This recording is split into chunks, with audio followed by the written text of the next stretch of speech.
ஆண்டவராகிய இயேசு கிறிஸ்துவின் இனிய நாமத்தில் உங்களை சந்திப்பதில் மிகுந்த மகிழ்ச்சி அடைகின்றேன். நாம் இன்று தியானிக்க எடுத்திருக்கும் தலைப்பு தாயை போல் தேற்றும் தகப்பன். தியான வசனம் எசாயா அதிகாரம் 66 இறைவசனம் 13. தாய் தன் பிள்ளையை தேற்றுவது போல் நான் உங்களை தேற்றுவேன். எருசலேமில் நீங்கள் தேற்றப்படுவீர்கள். நாம் தியானிப்போமா? இயேசு கிறிஸ்துவின் அன்புக்குரிய சகோதர சகோதரிகளை, தாயின் கருவில் உருவாகும் முன்னே நம்மை தெரிந்தெடுத்த இறைவன் நம்மை ஒரு தாயை போல நேசிக்கிறார். நம்மை அரவணைக்கிறார்.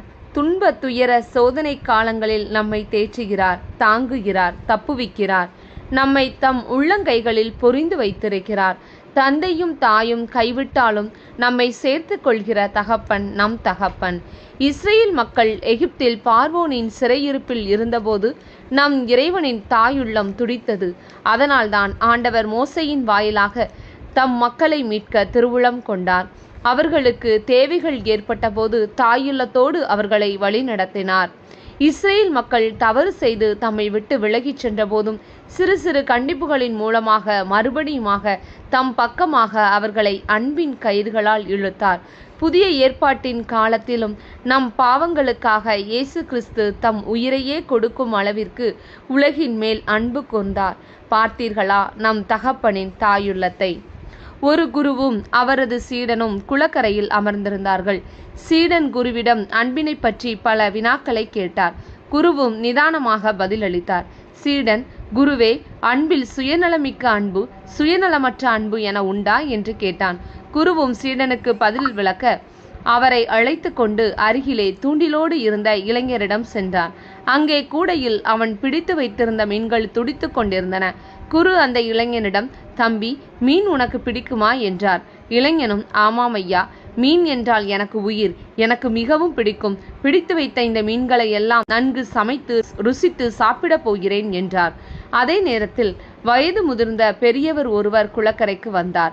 அவர் கையில் இருந்த பையில் மீன்கள் விரும்பி உண்ணும் பொறி இருந்தது. கையில் இருந்த பொறியை எடுத்து தண்ணீரில் தூவினார். நூற்றுக்கணக்கான மீன்கள் துள்ளி வந்து பொறியினை தங்களுக்கு இரையாக்கின. குரு அப்பெரியவரிடம், பெரியவரே, மீன் உங்களுக்கு பிடிக்குமா என்றார். பெரியவரும், ஆமாம் ஐயா, மீன் என்றால் எனக்கு உயிர், அதனால்தான் நான் தினமும் இங்கு வந்து மீன்களுக்கு உணவு அளிக்கிறேன் என்றார். இப்போது குரு சீடனிடம், பார்த்தாயா, இருவரும் மீன் மீது அளவு கடந்த அன்பு வைத்திருக்கிறார்கள். அந்த இளைஞன் தனது பசியாற்ற மீன்கள் மீது அன்பு செலுத்துகிறான். அது சுயநலமிக்க அன்பு. ஆனால் இந்த பெரியவரோ மீன்கள் பசியாற்ற வேண்டும் என்ற இரக்க உணர்வோடு உணவு அளிக்கிறார். இது சுயநலமற்ற அன்பு என்றார். அன்பானது மனதினில் உருவாகின்ற அற்புதமான உணர்வு, ஓர் அழகான உணர்வு.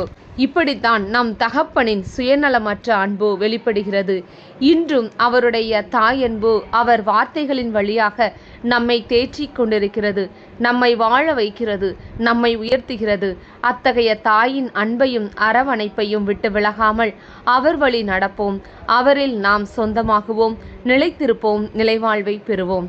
நாம் ஜெபிப்போமா? எங்களை அளவுக்கு அதிகமாய் நேசிக்கின்ற எங்கள் தாயும் தந்தையுமான இறைவா, இந்த நாளுக்காக நன்றி செலுத்துகிறோம்.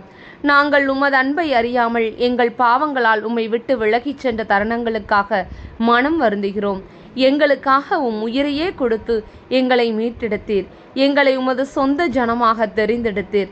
அந்த அளவுக்கதிகமான ஒப்புயர்வற்ற அன்புக்காக நன்றி செலுத்துகிறோம். என்றும் உறவில் சமூகத்தில் நிலைத்திருக்க கிருபை தாரும். இந்த எளிய ஜெபத்தை இயேசுவின் உன்னத நாமத்தில் வைத்து ஒப்புக்கொடுத்து ஜெபிக்கிறோம் நல்ல பிதாவே, ஆமேன்.